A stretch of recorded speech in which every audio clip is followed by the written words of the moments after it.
Nickey Jones Naughty Talk Show. Girl, just drop the low, no one coming over. So, this is a special episode for you little teens out there, you little horn buckets. I remember what it was like being a teenager and not knowing what to do sexually or even how to have that conversation. I am grateful that I had a mom who sat down with a banana and a condom. Yes, embarrassing, but well needed. I was successful in understanding and having the grasp of what exactly I needed when it came to sex. So, if you don't know where you are at the Naughty Talk Show. And tonight, I dedicate this episode specifically to my teens. Teens, preteens, young adults, not getting into sex, not knowing sex. This season, we are going to be doing a lot of education as well, and this is one of them. So, welcome to Sex 101. Let's talk about it, finally. So, some people are afraid to talk about sex. Some people don't know how to talk about sex. Let's start with communication. I know that I can communicate, speak English.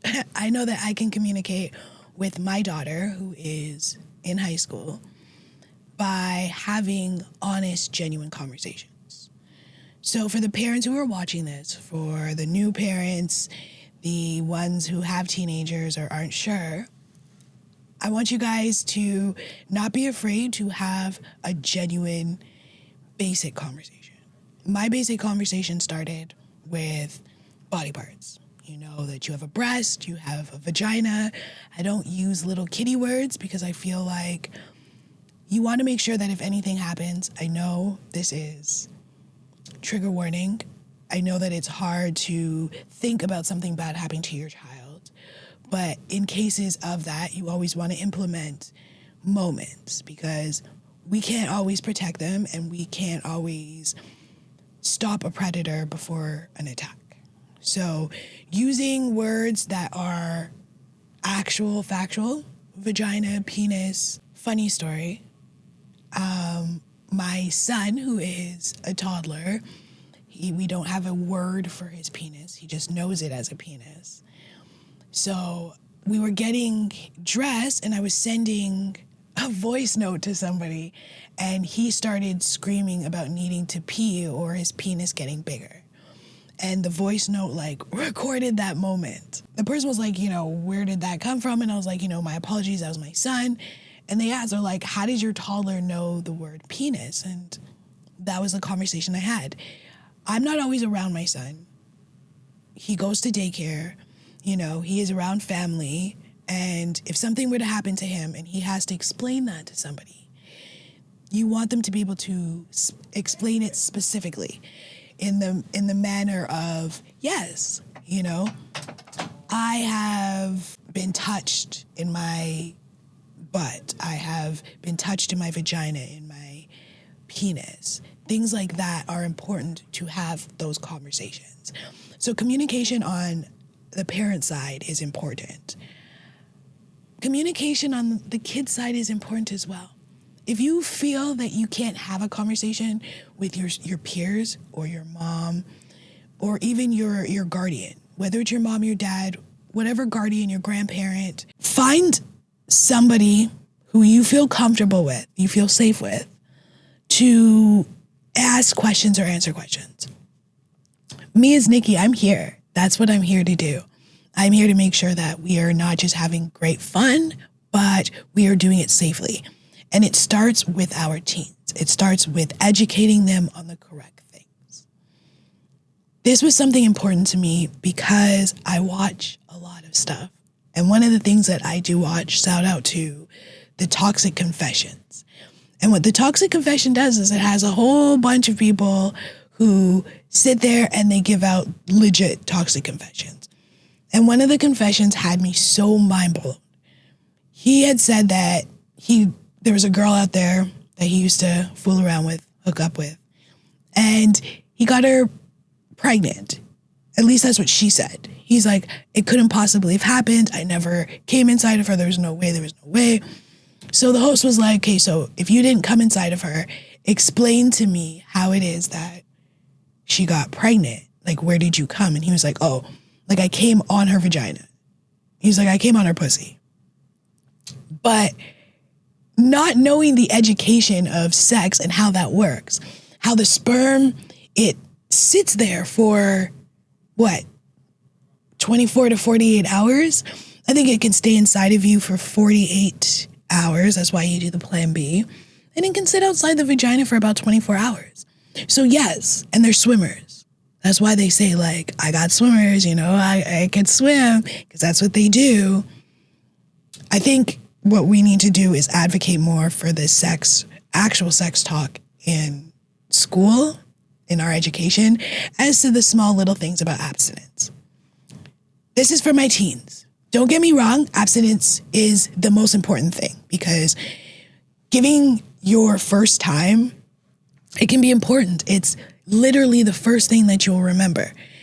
You remember your first kiss. You remember the first time you got fingered, which is going to be one of the episodes that I do, because there are stages. You have your first base, your second base, your third base. And you remember those bases. You remember these moments. Whether it was good or it was bad, you still remember them. And you want to be able to have the best experience and opportunity you can. So with that being said, I feel like you need to understand your body. You need to understand how it works and the anatomy behind it. Having conversations with your doctor about the anatomy and how it works, and keeping in mind, because I do understand that there is gender and there is sex. People may feel that their gender is different than what they may look like. People may be gender fluid. At this point, we are talking basically just basic biology when it comes to keeping yourself safe. So we support anybody who is of any sexual orientation. Again, this is all just about educating yourselves and knowing that you are going to be safe. Whether you choose to be with a man, whether you choose to be with a woman, whether you choose to be with a transgender person, a non-binary person, there's always a safety aspect to it. And you want to make sure that we get that safety aspect. So talking, communication. Communication is not just a thing of, hey, how do I do this? How do I do that? What does it feel like to do this? Communication is also with your partner. You may be ready. Let's say you're ready and you're like, yes, I am so ready to have sex. This is the moment. This is the time. I want to feel that experience. That is great. You want to make sure that you have that conversation with your partner. You want to make sure that they feel comfortable, they feel safe. You don't want to sit back and not be able to have that safety, okay? And that's where consent and communication comes in. So you want to be able to know and understand that, okay, I'm ready to have sex. So is he ready to have sex? Is he ready to be put in that place, in that situation? If he says, no, I'm not sure, we have to take that no. We have to accept that no. Even if she says, no, I'm not sure, regardless of the gender, no means no, yes means yes. So we want to make sure that we are in that place of comfort. When we're young, we definitely feel like peer pressure can be a reason to lose your virginity, to do certain things, to even do things like oral sex. Again, we will definitely get into another episode where we talk for the teens about things like oral sex and the consent and things like that. Right now, we're just focusing strictly on sex. So we want you to be able to understand and feel comfortable to say no as well. Don't feel like you have to do it because he says, hey, but don't you love me? Because I love you and I want to spend the rest of my life with you. You're so young. Life hits you so fast. It's okay to say, I will wait. I can wait. And it's okay to wait. Don't let anybody make you feel any different from that.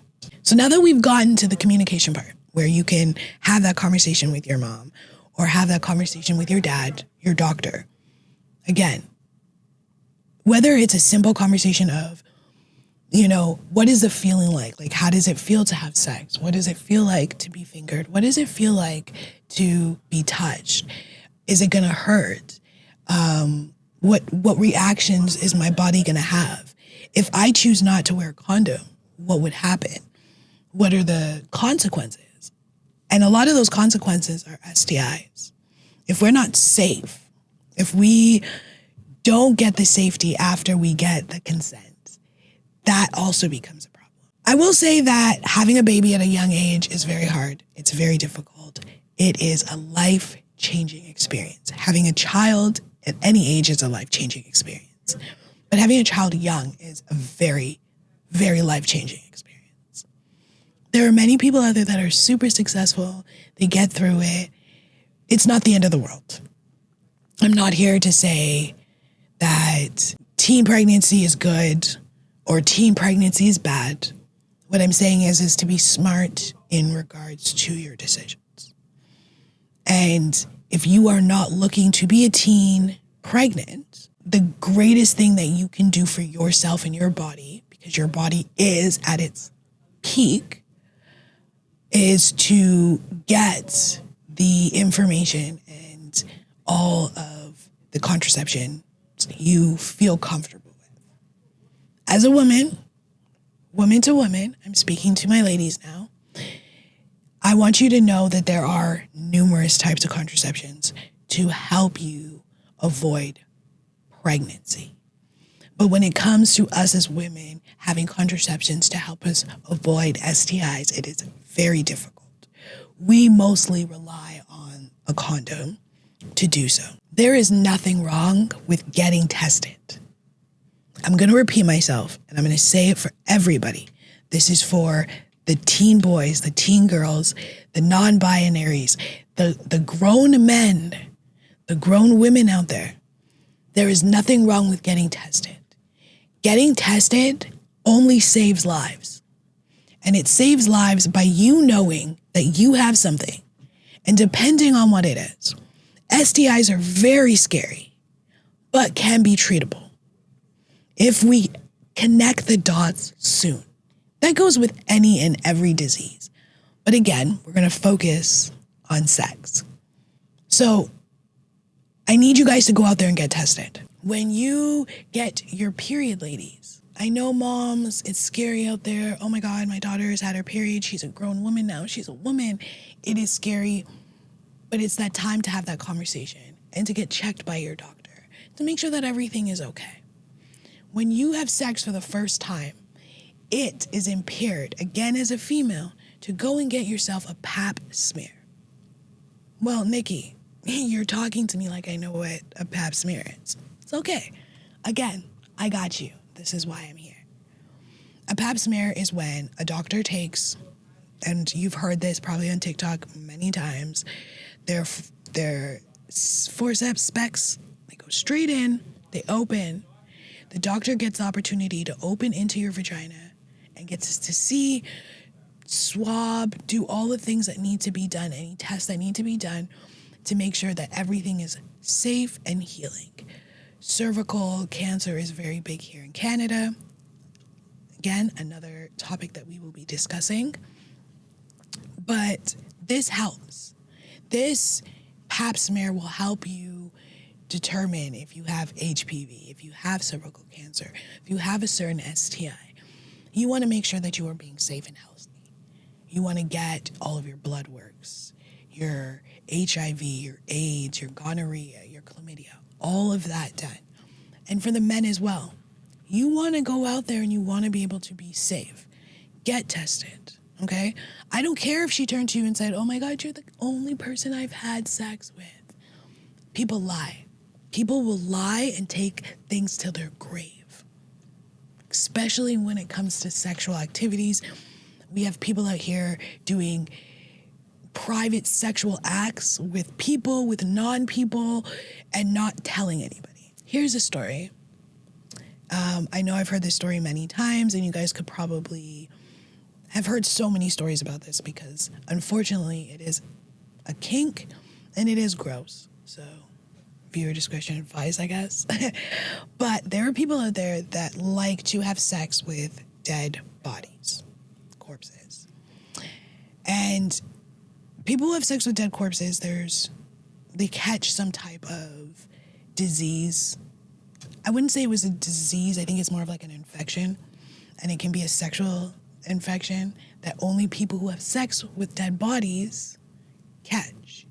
And the lady had went on a date, met a guy, had such a great time with him, took him home. They had sex. And the next morning, it was like eating at her. Everything hurt. Everything was just uncomfortable. It was really, I think it was like a flesh-eating bacteria or infection. I will look that up and definitely put that in the comments. But it literally was just eating at her. And when she went to the doctors to figure out what the problem was, the first thing the doctor said to her was, "Have you had sex with a dead body?"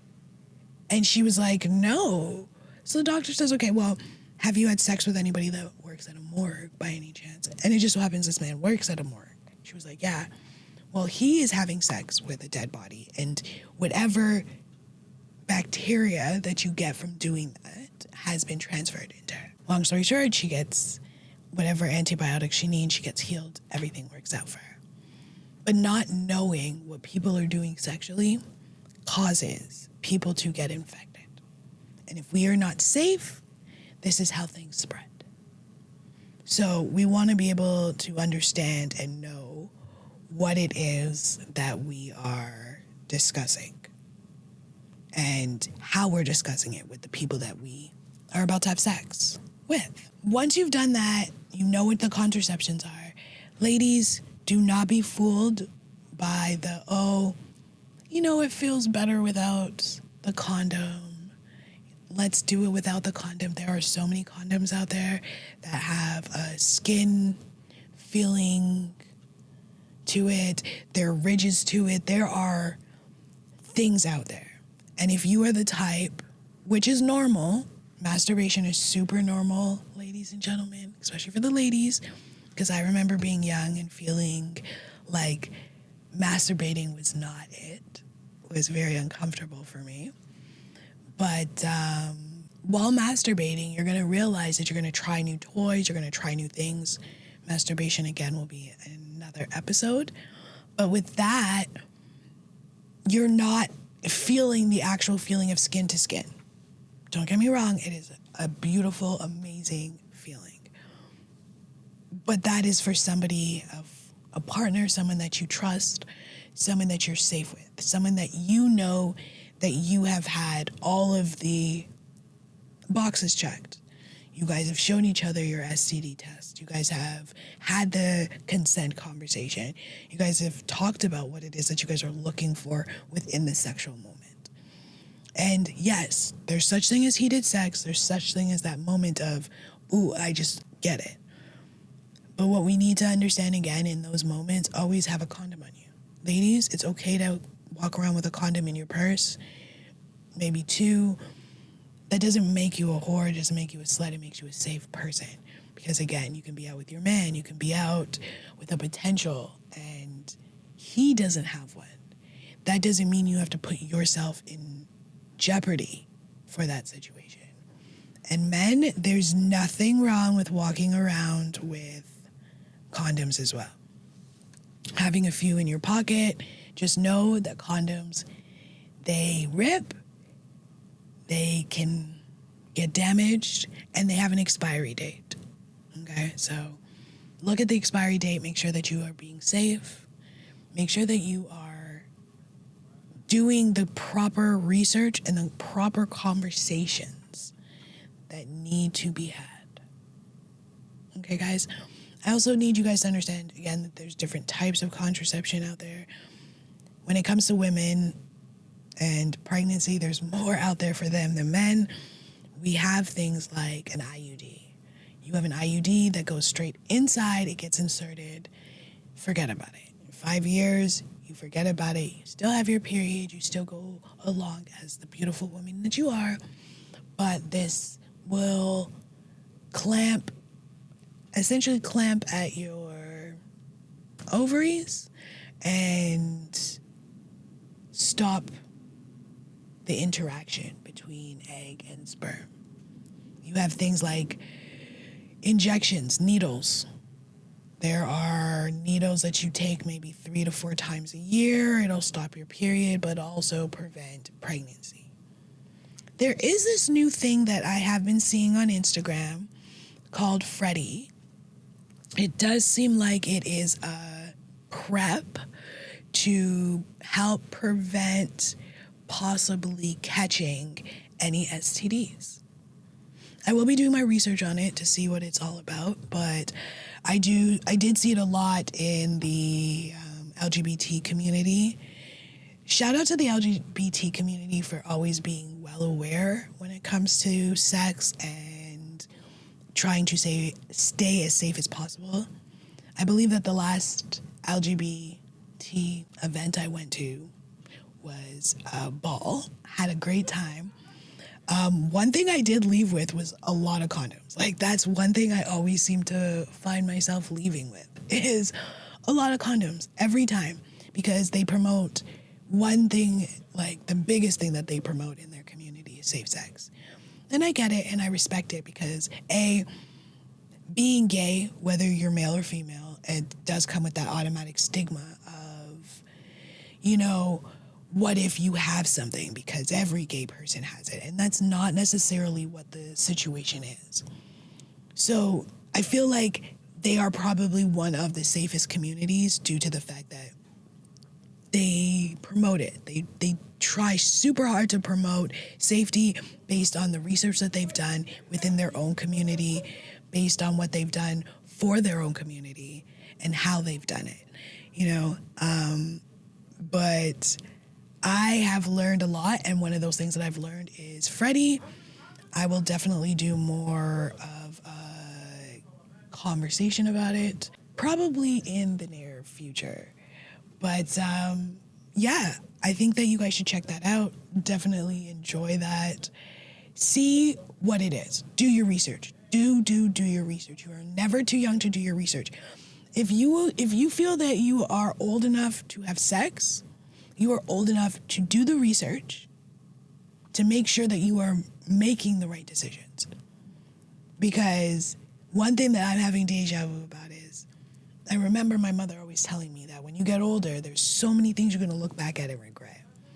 And as I've gotten older, I hear her saying that in my mind a lot. And it comes to the place of, you know what? I wish my daughter could literally just experience what I went through in like 24 hours so she doesn't have to go through what I went through. But then that wouldn't be life, and that wouldn't be an experience of life. So the best that I can do for not just her, but for my moms, my dads, my guardians, and my beautiful new generation of children coming up is have a safe conversation with you about being safe. There are different types of condoms for people who say that they are allergic or are allergic, because there are people that are allergic to latex. There's the ability of not having latex. There is lubes of different sorts to make every moment comfortable. So with that being said, if you guys have any questions, any comments, please get in there, ask me. If you're afraid to ask me, get to my DMs, go to my website. You might not be able to get in if you're under the age, but you can get into my DMs. You can always send me an email. For this particular episode, I will leave my email at the bottom of the YouTube so that you can send me whatever information you need. So just send me an email if you have a private conversation or a private question and you just don't want anyone to know. Send me a DM. follow me. A lot of times I do anonymous question answers, and that could be an opportunity. I am here to make sure that you feel safe and comfortable when you have sex. When you are ready to do whatever moment you're doing, I want you to feel confident in doing it. I want you to know that this is going to be a moment that is beautiful for you and happy for you, so that it doesn't traumatize you into doing anything that is going to traumatize you more and possibly traumatize your future partner. You know, before I go, I'm leaving you with this one thing. Porn is not real. It looks fun, it looks great, but it's not real, okay? And for the young boys out there who watch porn, that's fun, enjoy it, but I beg you to be gentle with the girls of your age, as they are not experienced like the porn stars. Mama Nikki loves you. Guys, have yourself a great night. Don't terrorize your parents. Love on them. They were where you are. And to the parents out there, if you guys have any questions for me, any concerns, anything that you want me to talk about and you're a little worried to talk to your kids about or how to talk to them, I am happy to have that conversation. Again, same thing, do your due. I enjoyed having this conversation. I enjoyed doing this, and I want to continue to do this and to give you guys those opportunities. So have yourselves a great night, my naughty followers, my little June bugs, and I'll see you guys later. Nicky June's Naughty Talk Show. Girl, just drop the low, you know I'm coming over.